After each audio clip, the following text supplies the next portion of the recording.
চট্টগ্রাম শহরের সবশেষ পরিস্থিতি কিছুক্ষণ আগে আমাদেরকে জানিয়েছেন সহকর্মী আকরাম হোসাইন। আপনারা জানেন সারা দেশের মতো চট্টগ্রামেও আজকে বৈষম্য বিরোধী ছাত্র আন্দোলনের কর্মসূচি ছিল।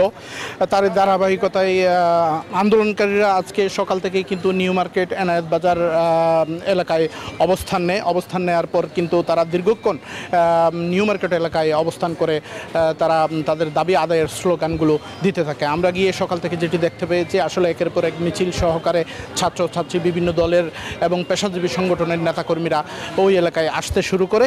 এক পর্যায়ে ঘণ্টাখানেক তারা ওখানে অবস্থান নেওয়ার ঘণ্টাখানেক পরেই কিন্তু ছাত্রলীগ যুবলীগের সাথে তারা সংঘর্ষে লিপ্ত হয়। সংঘর্ষে লিপ্ত হওয়ার পরেই কিন্তু ওই নিউ মার্কেট এলাকা রণক্ষেত্রে পরিণত হয়। এরপর থেকে আমরা আসলে চট্টগ্রাম নগরীর বিভিন্ন পয়েন্টে এখন পর্যন্ত যেটি দেখতে পেয়েছি আসলে ছাত্রলীগ যুবলীগের অবস্থান একদিকে, অন্যদিকে বেশ কিছু পয়েন্টে আন্দোলনকারীদের অবস্থান রয়েছে।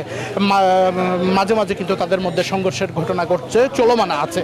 এবং আমরা এখন আছি চট্টগ্রাম মেডিকেল কলেজ হাসপাতালে, যেখানে আমরা প্রায় অর্ধ শতাধিক আন্দোলনকারীরা ইতিমধ্যে এসেছে বলে আমরা জানতে পেরেছি।